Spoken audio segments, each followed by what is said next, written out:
This is officially the first episode of Nomadic. Call it Nomadic. Am I right? Yeah. Yeah. So this is the first episode of Thingy Nomadic. Uh, but how have you been, bro? I haven't touched base with you in quite.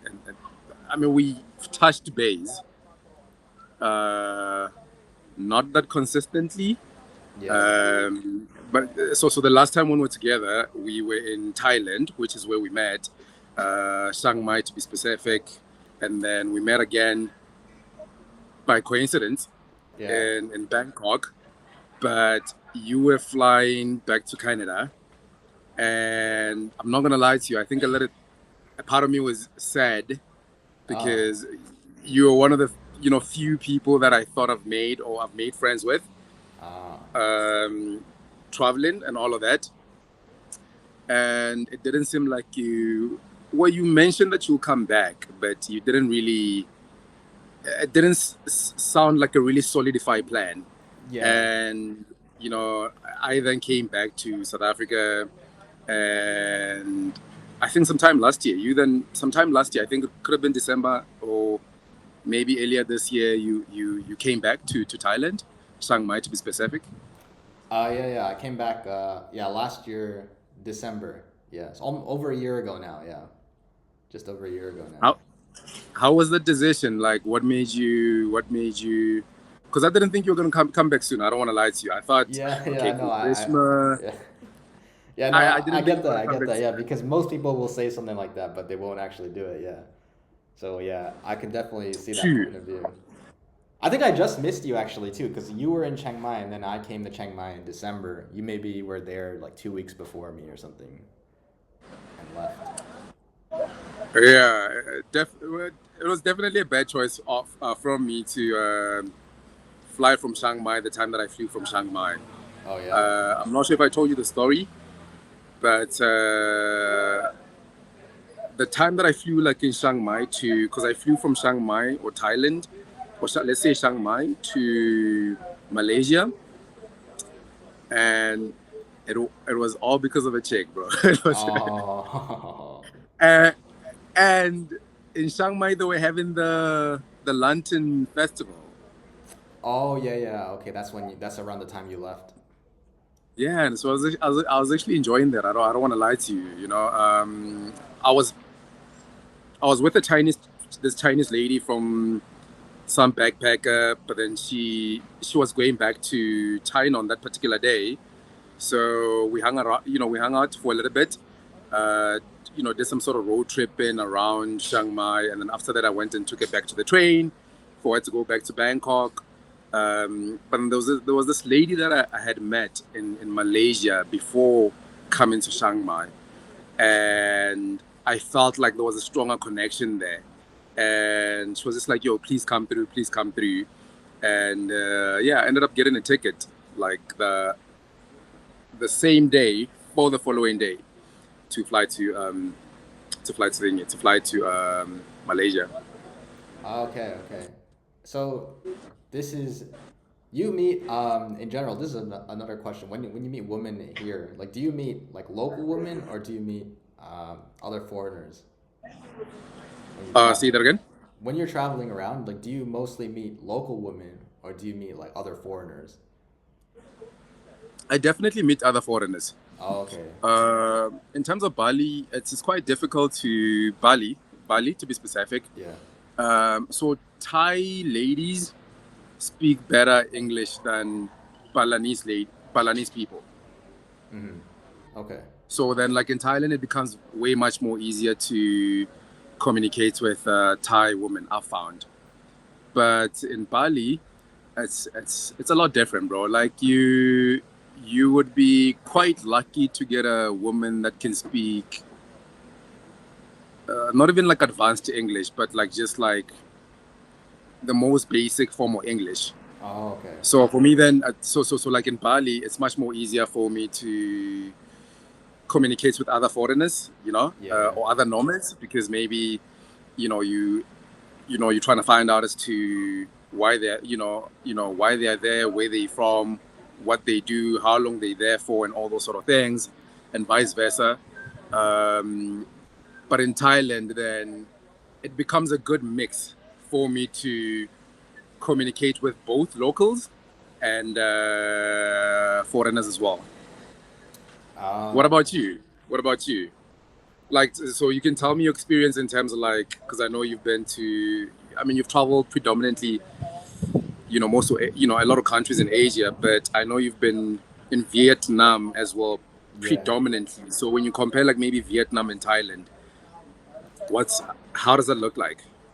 Well, first off, in Thailand, it's like yeah, most of my time has been in Thailand, and the girls I've dated in Thailand is pretty much all been Thai girls. I've never really dated a foreigner girl, even when I'm in like tourist areas. Um, I don't know why that is. I think that maybe it's just the culture, and I just get along with them better, and maybe foreigner. I don't know. Yeah, In terms of comparing with Vietnam, though, I think it's Vietnam's a lot harder to date. Like the dating scenes are much different, and uh, you can't just go and show up. Like Thailand, you can come, you can find anything you want. You want a girlfriend for a short time, long time, serious, not serious. Yeah, you can find any type of that. Obviously, maybe you have to pay the different things, right? But in Vietnam, it's like it's hard. You can't just like go there, go up on Tinder, and then like find a girl. Maybe if you're like really good looking and like you have you're a different race. Maybe I don't know, but um, yeah. yeah, it's much different. I think But if I, Thailand's yeah. much more like it's much more liberal in that aspect, like sexually liberal. It's like everyone you can date and have fun and do these kind of things is normal. But there, it's like much more, I guess, towards like the culturally conservative norms. Got you, got you. And then in terms of the communication, where do you find the communication been easier? Do you find a lot of Thai people or Thai women uh, can speak better English than Vietnamese women, or is it the opposite, or is it the are they the same? Would you sort of rate their communication level, on the same sort of level? Yeah, well, I would say like I don't have too much experience with Vietnamese women. Obviously, just interacting them with like hotels or like cafes, right? Um, Yeah, and I also haven't been there too long. Like I've probably been there like maybe like 40, 50 days max. Like I stayed 1 month and then another like week and a half or so. So I don't have too much time there. But in my experience, it's Vietnam has like better English overall compared to Thailand. Like the people can speak better English, and for the most part, obviously there is people who can't speak it there, and there's people who can speak it very well here in Thailand. But in terms of English, I think that they put a more they put a higher like importance onto it, I guess. got you, got you. And so tell me, bro, in terms of dating, right? Or just getting into a relationship and all of that. Um, I heard you saying, which, and I'll give you my opinion as well. But I heard you say that it's been much more easier for you to, get into a relationship with, the local person. Whether that's you been in Vietnam, whether that's you been in Thailand, Malaysia, and all those sort of things. Is in more that you are attracted to Asian women, or is it more that you find that there's a barrier to you dating other cultures out there, or like maybe say other nomads that are coming into or flocking into that country? Ah, yeah, that's a good question. Yeah, I think Yeah, I think it is easier to date them here. Like I feel like, when you look at nomads and like women from like other cultures, especially Western cultures, it's like they're kind of like feminists and stuff like that. For me, it's like maybe I don't really they're not really attracted to me, and I don't think I'm as attracted to them as maybe a Thai woman would be attracted to me, and I would definitely be more attracted to a Thai woman as well. For me, it's like the look, the vibe, how they treat you, and what you can expect from each other in a relationship. Kind of just makes a lot more sense when it comes to Thai women than when you look at other foreigners, especially from Western countries and Western cultures. So for me, I think that that's like the main thing. In terms of attraction as well, I think on their side it's the same thing as well. On the girl side, I think, for example, a Thai woman might be more attracted to me, and a foreign woman might be less attracted to me. Yeah. Yeah, I mean, I'm not gonna lie to you. It's a hustle, bro. So for me, I'm not gonna lie. I'd mostly be interested into other cultures that are flocking into that particular country. Uh huh. Whatever country that I'm in. Whether I'm in Bali, Thailand, or I'm not gonna lie though. Like Malay chicks, Malay chicks are really beautiful. I'm not gonna lie. Oh really? So I think Malaysia, it's a little bit balanced, but at the same time, like Malaysian women, what I've found with Malaysian women is that they are very closed in. So it's hard for you to sort of break that barrier Uh, to get to know them, because in most cases, I think just for the fact that you're not from like Malaysia, I think a lot of them will sort of disqualify you in terms of maybe having a conversation with you and all of that.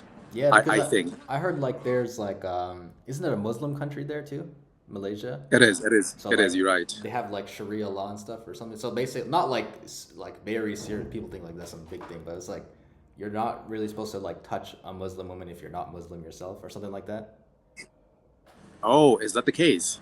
That's what I saw. I think I believe it's Malaysia. I was researching places to go, and I was on ChatGPT, and it mentioned like the dating scene is like this. There's this law, and you're not really supposed to be like um, doing, especially in public, Yeah. but yeah, even just culturally, like that's kind of how it is. Like, and I think typically Muslim women tend to be some of the more religious people as well, like Muslim, maybe like very religious Christians, compared to like for example Buddhism. It's not as like serious. That's what feel like, at least personally. Got you. Got you. So that should be the case actually, because but you're right. It is a Muslim country. Okay. So I Yeah. think just based on like Muslim traditions, um, you know, that's why you typically get that from like a Malay woman or lady, in the sense that your conversion rate would be way much more lower than if you are in Thailand or like or just like in any other country. But yeah, so for me the interest has always been to either nomads, if we can put it in that particular sense, that are flocking into that country. Mm-hmm. But I think and I think we spoke about this some other time on Instagram as well. I think uh, for the type of person that I am, probably skin color as well. Okay. I'm still very much at the bottom of the barrel in terms of me getting the flyest chick woman to my liking, Yeah. basically. Whereby I feel, again, for a person like me, I'd have to have like which maybe I do, right? For the fact that I'm in another country and I'm able to self-sustain should mean that I do have a couple of things going on, right? So it's like you can have Yeah. That's actually a huge. successful e-com business going on, or like a lead generation business going on, or any other type of business going on. But I think the one thing that could put you up there in terms of the funnel, and in terms of you not being on the bottom of the barrel and maybe been midway in the bottom of the barrel, or maybe been top 1% guys, is you probably got to be making content, you know Uh, yeah, you mean just to generate the because then, like, income? not to generate the income, but they would see that as they would measure that as a metric to say, oh, okay, Bish has a YouTube channel, Bish has 1,000 subscribers, or Bish puts out content on TikTok and Instagram, because a lot of them, that's what they're doing. A lot of people, like if you go to Bali, or if you go to Thailand, a lot of these people are making content. So when they see you as a person that's making content, and maybe that's already pivoted in the content space, in the sense that when they look at when they look at your channels or your platforms, and they can see that your platforms are on a better position than their platform, they then look at you as, okay, cool, this is a guy that can, they see potential in you, Yeah, yeah. basically, in the sense that they could date you or be with you, Hmm. but you could also maybe guide them and lead them like in their sort of content journey, and just helping them monetize that and all of that. Okay. So that's what a lot of women do, like in your, like a lot of foreigners that are coming into all those countries, Oh, they okay. creating content, Yeah, but yeah. like if you go view their stuff, you'd find that they either struggling in terms of getting views, or they, you know, they're not where they want to be as yet, basically. Hmm. So if they look at you, and even if you're not where you want to be as well, but if your platform numbers are better than their numbers, I kind of think that could put you like in a better position in terms of them wanting to be with you. Ah, okay, I see, I see. Yeah, and you're talking me, yeah, okay, that makes a lot of sense, especially when you talk about specifically you're dating other foreigners coming in. It's like they very much like see that as like a status symbol, kind of something like that Yeah, shows you're successful. yeah, exactly. I mean, it's the same as us as well. Like between myself and you, like when I met you, I've always wanted to get into content Hmm. making, and that was something that you were already doing at the time. But that definitely was a thing that you know uh, attracted me to wanting to you know uh, either getting to know you and probably trying to form a like a strong friendship with you, to say Beach can be that person that could sort of help me align and get my content thing going on. Right. Okay. Yeah. Yeah. Yeah. That makes sense. Yeah. Yeah, so that's why I kind of feel like you're in a better position though, because you've been building your thing, your personal YouTube channel, to for quite some time now, and you've got quite a huge library, bro. Like you've got like over 200 assets sitting down there, like like on your platform. And just a quick one, Bish, um, which is there's something that I actually want us to dive into as well, right? But when it comes to like just creating content, um, where are you mostly creating content, and Mo- why, as well? I mostly create content on YouTube. Why? I think YouTube is like it just made the most sense, at least when I started, because it's like it's the place where you can kind of show your educational side, and whereas you look at like for example any other platform like Instagram or TikTok, it's more like entertainment. That's more surface value. For me personally, I don't really resonate with like Instagram and shorts and stuff like that. Maybe once in a while I have fun. Go on CapCut and make like a cool video. But for me, mostly, um, for me, mostly YouTube resonated with me. I did almost regret this for a while because it seemed like YouTube was kind of falling off, long form was falling off, and Instagram was kind of taking over, Reels were taking over, and it seemed like it was a lot easier as well to like make, for example, Instagram Reels. It's not that much of an effort compared to YouTube videos. You gotta like script it, you gotta record it, you gotta edit it, do the title, do the thumbnail. But actually now in the last couple of months, I start to realize that's probably actually better again because at least for my business because it's just better for conversion. People get to know you more on long form content. They get to trust you more. On top of that, you can target your audience better with titles and thumbnails. Because even if in Instagram, you're very popular, it can be hard to sell. But I think YouTube is much more like authentic. They can see you and know you and trust you and like you and understand your message clearly and everything.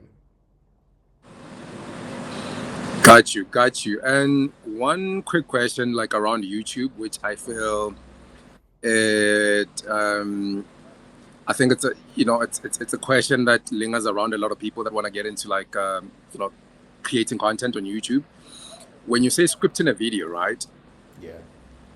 What exactly are you scripting? Are you scripting the whole sort of thing, like the everything that you're gonna say, or is it you just scripting the titles and just having an idea in terms of, say you've got a title for the video. Yeah, yeah. Then you have the subtitles to say, this is what I want to speak. This is like a subtitle around the main title. I'm trying to think. I'm trying to think of an example in Yeah, terms of like the main points you're talking about, right? Like the main points. Yeah, you yeah, just write the main points, and yeah, then when you then shoot the video, you just yeah, organically yeah. So basically, speak. typically, like that, I'll make a YouTube video where it's like, it's not. So first of all, we don't start with the title because like you start with an idea of like what the video is, but the title is actually very important. What specifically the title is, what you're actually going to title the video as on the YouTube search engine. So that you might have to do like thinking and like refine it later because it's very important. But I have that Okay. video idea, and then yeah, like you said, we'll have like anywhere between 2 to 4 main talking points, and then I'll have in those talking points, I maybe have like some key points that I want to touch on, or like some examples I want to use, stuff like that. Okay, got you. So you're not scripting like literally every single word and sentence that you're gonna say like in the video, right? It's more just the ideas, and then Yeah, because it's something that you that's because it's correct. something Yeah. that you know. That's correct. Okay.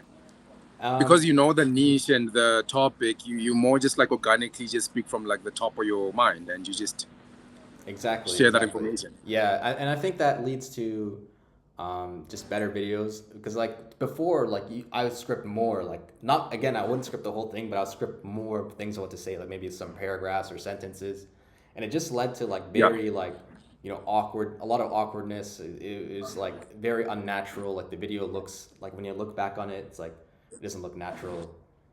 So I feel Yeah. like it led to a lower quality video compared to if we can just talk organically or just have the main talking point, but then you can explain it in your own words and elaborate in a way that makes sense to you at that time. The one thing though I would say is that maybe I want to try because I did mention to you that I do have troubles with some of my speaking abilities. Like sometimes I would use lots of filler words or stutter a lot, or sometimes I would think Yeah. faster than I would speak. So that kind of just messes everything up too. So Yeah. one thing that I did realize though is that a lot of fitness guys they make videos where it's like the whole. Do you know what B-roll is? Like on a YouTube video. No, no. Please tell me what that is. So B-roll is like basically like A-roll is like the main video, like me sitting here talking to the screen. B-roll is like any clips or anything else that shows up like as visuals. So like maybe like it'll like while I'm talking instead of showing my face, it'll show like me working out, for example. So something like that.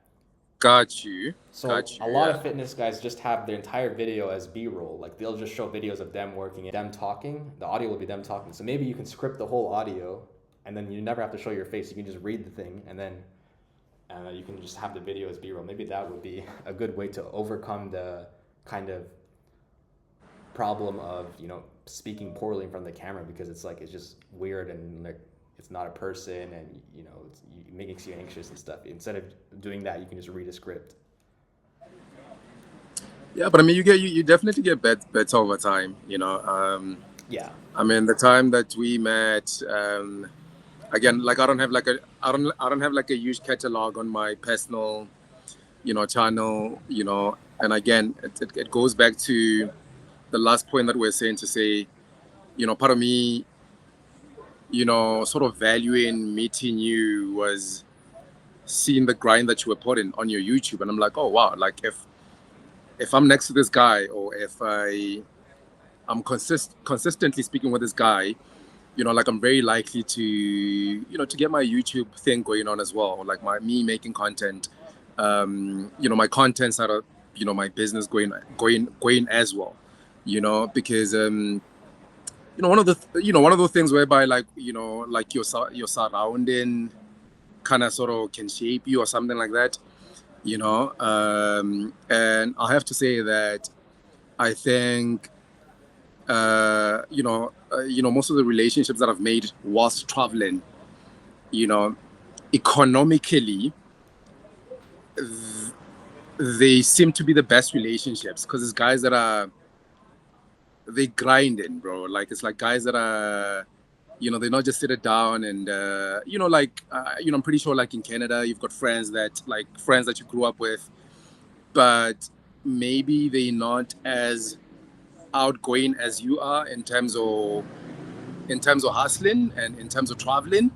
And then you find that some of the guys that you've met up whilst traveling, you know they kind of maybe have the same type of mindset as you are. Whatever thing or idea or business that they're working on, they want to get it off the grind. They want to get it off the ground. Um, so I found that like a lot of because don't get me wrong, I've got friends that I grew up with and maybe wanna get into content. They want to start making content, but they haven't made like a single piece of video. Oh yeah. Uh-huh. You know what I'm saying? And then they also don't have that sense of agency to say I gotta make this video. You know. Okay. But I've met guys like yourself. I've met, there's a bunch of guys, Ken as well, which I think Ken would actually make a good guest on the podcast. So he's from the States, United States, and he owns a platform called Gravel Castle or Gravel to the Castle, which is about self-help improvement for men. Okay. So that's his platform. So it's like it's like a Patreon type of platform whereby you pay like a fee to be, part of the community. But then the whole thing is to help you as a guy or as a man to self improvement, financially, from like a relationship point of perspective and everything. Okay, I see, I see. Yeah. But quick question around the whole content making thing, right? Do you not find that you've gone or you've become better in terms of like in terms of the problem that you shared now to say that you know you'd have problems sort of conveying the message on screen, Yeah. and maybe that's predominantly been because you know you're not used to being on screen or something, but then now that you've made like 200 pieces of content, maybe it's been you've sort of become better. Yeah, yeah, for sure. Like I think yeah, definitely gotten better, especially since when I started. I think my communication's gotten better and everything. I feel like it hasn't gotten as good as I would have hoped. And I'm not in the place where I'm in where that I would have hoped to have been in. Like if you told me where I am now, like last year, like I probably wouldn't be that happy with the results so far, if that makes sense. So I do definitely think there's a lot of improvement. There's a lot of improvement in communication and stuff. I feel like this call is going okay for me so far, but um, it's Yeah. yeah. I think the biggest thing is that I didn't have like a strict system in place. Like I didn't have a routine, a schedule, a system to follow. Where I consistently Yes. make like in the gym, like you Sorry. have a routine you follow where you consistently go and get better. But when it comes to content creation, I didn't have, a solid system in place to where it's like, okay, we're gonna consistently do this and we're gonna improve week after week. So I think that was a big thing that, I missed out on. Like sometimes I would record like 5 videos in one day, then I would like wait a week and a half, or I wait like 2 weeks, and then I do it again. It's like you can't really improve if you're just recording like once every 2 weeks. So yeah, that's Yeah, yeah, that is true. That's super true. I will say though that which is quite good. I think you put in like a lot of pressure on yourself, which is quite good because that means that you've got a high expectation out of yourself.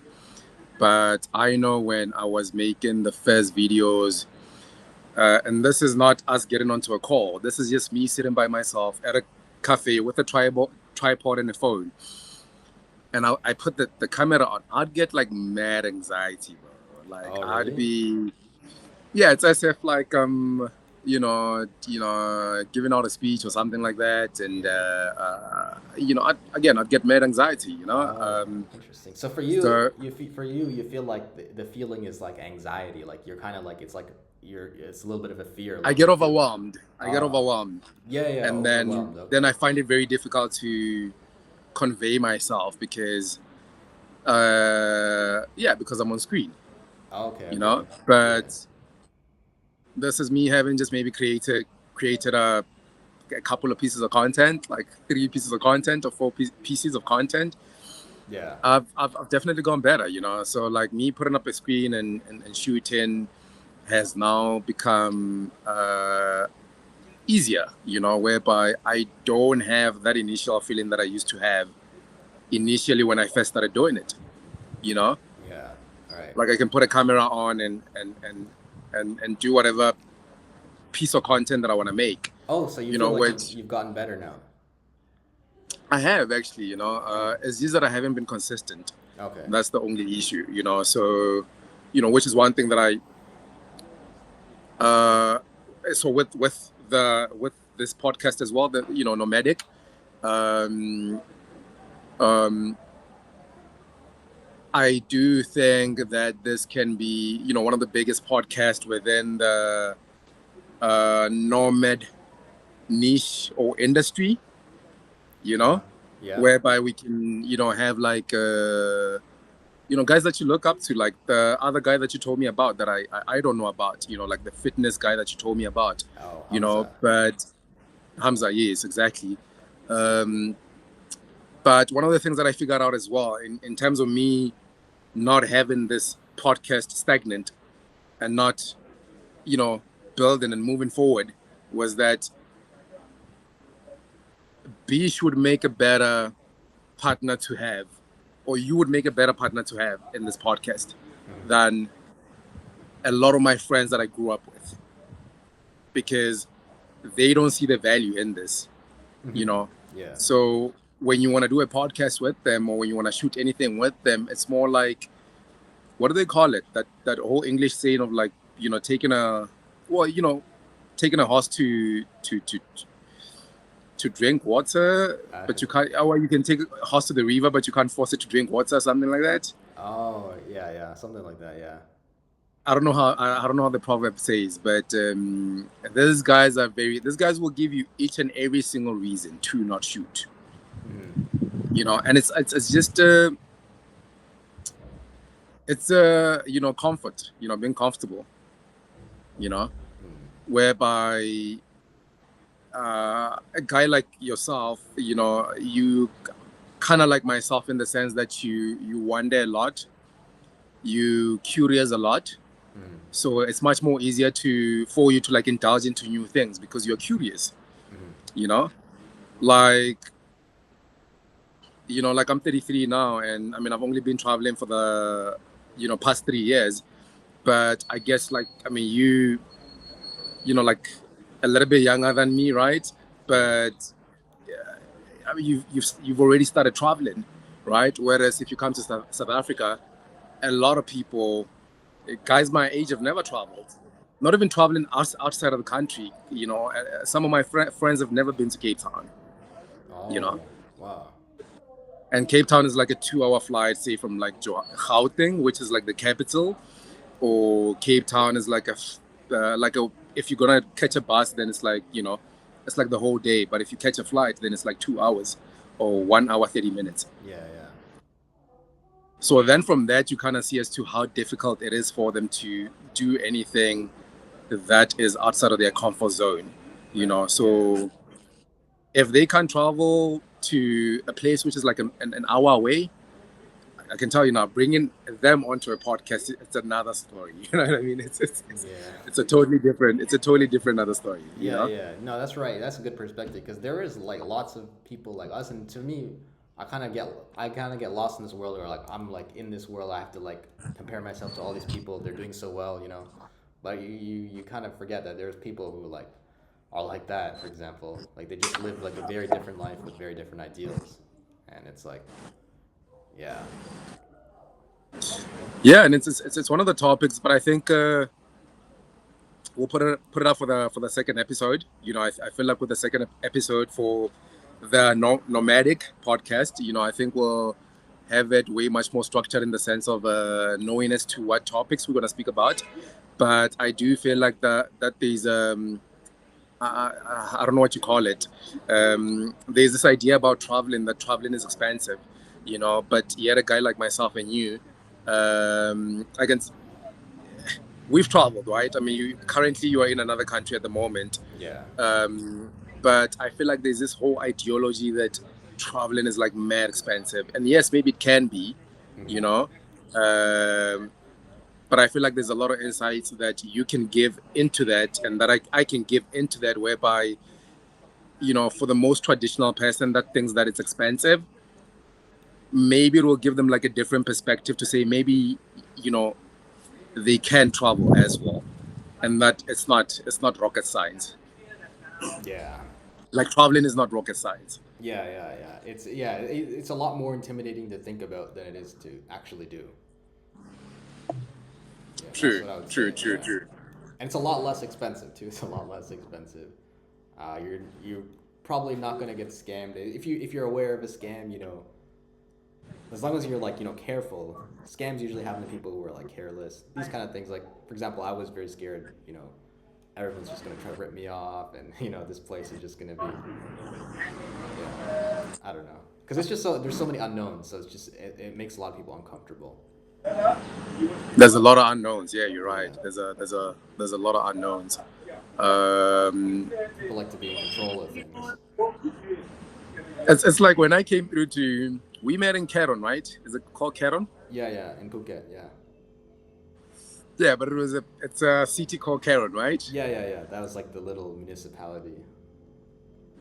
Yeah, but I was in Patong first, and I felt very not safe in Patong. Oh yeah. So I slept there for like one night, and then I jumped onto Google, and I was looking into an article from like one of these travel bloggers, Hmm. and it mentioned something about Caron Town being like a nomadic spot. And I remember Oh. coming through there. I think you were literally the only nomad that I found there. You know, I was like, this is an empty town. You know, Oh yeah, yeah. That town, yeah. It was like, it felt like more like some kind of like just very quiet place, like an old person retreat or something, like old couples. exactly, Yeah. exactly. Yeah, it makes a lot of sense if you've got a partner with you. Yeah, yeah. I guess yeah, that makes sense. But if you're traveling by yourself, it's quite difficult. I found Rawai, which was where I stayed there more. I found Rawai more homely, more easier Oh. to meet up with other people, whether locals or even locals, because there's just a lot of people. Oh, okay, okay. Whereas I guess our positioning in Karen was bad as well. It was on the highway, Yeah, yeah. It was on the highway, and yeah, it was so just so you Karen. don't get a lot of like people walking. Yeah, yeah. Yeah, maybe that's part of Yeah, the reason why I didn't really like Phuket as well. Because I think I really didn't like Phuket. I didn't like it. I was like, this is probably like this is very touristy.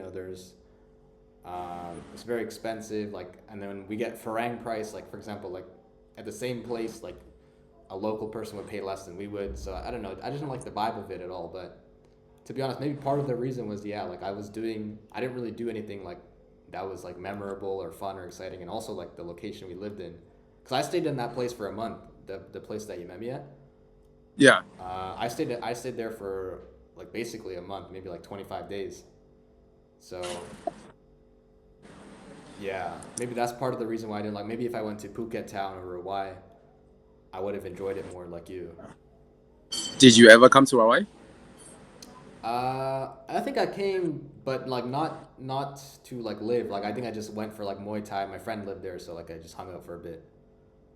But Got you. Before Hawaii, there's another town there as well. I'm just forgetting the name. It's Caron. It's another town. It's another beach, Kata, and then Say that again. Kata, Katang. Yeah. Did you go to Katang? Kata. Ka- Is it the one that's right next to Karen? Yeah, the one right next to Karen before Hawaii, because Hawaii is all the way at the corner or at Oh, the Ryan's at the bottom. the bottom. Yes. Okay, okay. Yeah, I've been to Kata because that building that we lived in was actually basically almost next to Kata. Like it was like Kara, and then Kata was like the next road. So Ah, got you, yeah, got you, got you, got you, yeah. I chilled got in you. Kata. Kata's a little bit better. It's like there's like the most like Phuket, Chiang Mai, Bangkok. Like in Thailand, what was your favorite place? Like, what would you like the most? Chiang Mai, bro. Chiang Mai, yeah, yeah, okay. Chiang Mai was definitely the vibe. Chiang Mai was definitely the vibe. Hmm. Um, I wanted to say that's where we met, but no, no. No, we didn't, What yeah. happened? The time that I was in Chiang Mai, you were not in Chiang Mai? No, no, I think, yeah, you were here, and then I came in December last year, early December, like start of December, but I think you left just before, maybe like 2 weeks before or something. Um, Yeah, but and you also gave me the link for a place, and I actually stayed at that place for the first month I was here. The the apartment. oh yes, yes, yes, yes, yes. It's a call working spot. Am I correct? Call Uh, leaving no, no, it's just it's like a service department in Nimitz. service department. Yeah, Got you, got you, got you. So I'd love to like flip the question for you as well. So out yeah, of all the places that you've been in Thailand, yeah. which is like your most favorite place, and maybe why, Yeah. and which was like your least favorite place as well, and Yeah, so I'd say my favorite was it's definitely Chiang Mai as well. That's why I was staying here last 5 months.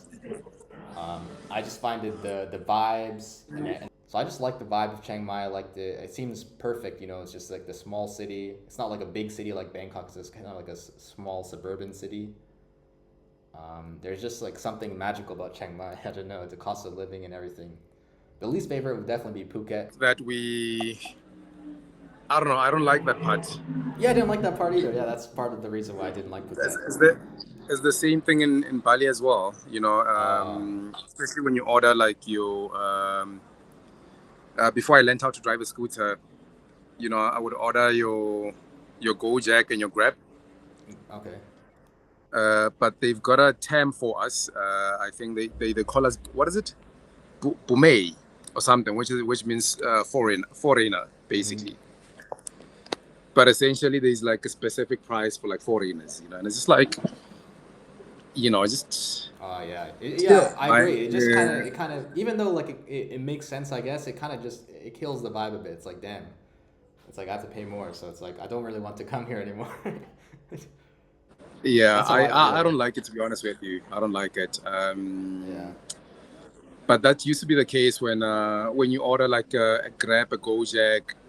Yeah, these guys will tell you that yeah, there's a foreigner price, and because you're a foreigner, then you have to pay more. And it's like, really? Okay, you know, so like, it doesn't go through the app like just by default.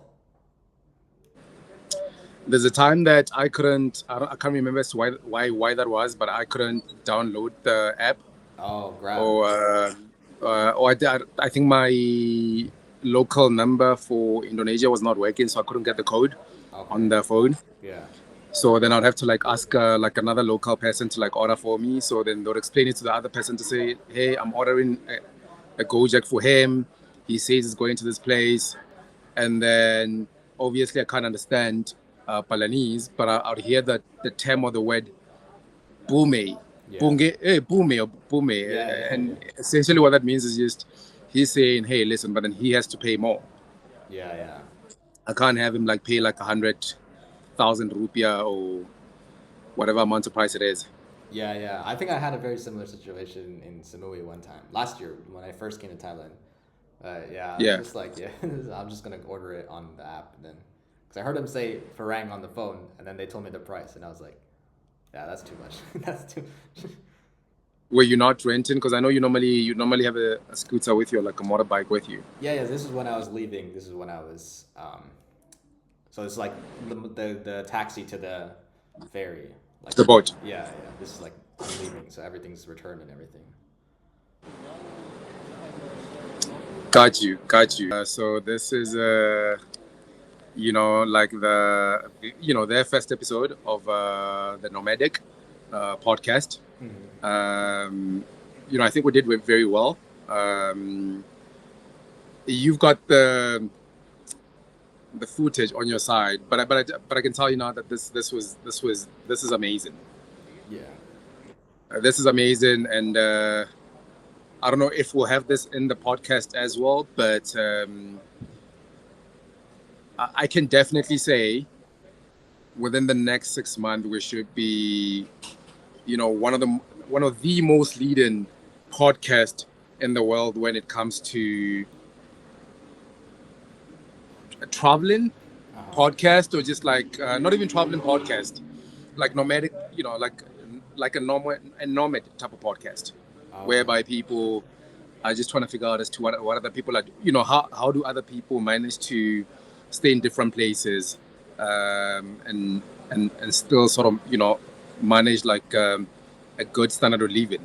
And because I'm sure like a lot of people look at you and say, how does Bish do that, how's Bish able to do that and all of that. But that's something that I'd love us to like dive into, like in the second, like in the second episode. Yeah, for sure, man. Like the whole idea to traveling being expensive, and maybe the conspiracy or misconception or confusion in terms of how do how is Bish able to be in Thailand, be in Malaysia, be in Bali, and you know how does it get, how do you get to do that? Right, yeah. For sure. And yeah, we can call before the podcast too and like talk about it, for example, on Instagram or whatever, if you want to like, brainstorm some ideas for what we'll talk about, stuff like that. Yeah, let's do that. With the second podcast, yeah, let's have it a little bit more, a little bit structured in the sense that we know what topics Yeah. we're going to speak about. That way, we also have an idea in terms of what the ending is, and yeah, Yeah. Maybe we can plan a time, yeah, maybe set aside, yeah, 90 minutes, maybe next week or something. Yeah, and then we can do that. Yeah, for sure. yeah, I'm excited, bro. All right, man. So this So is good. yeah,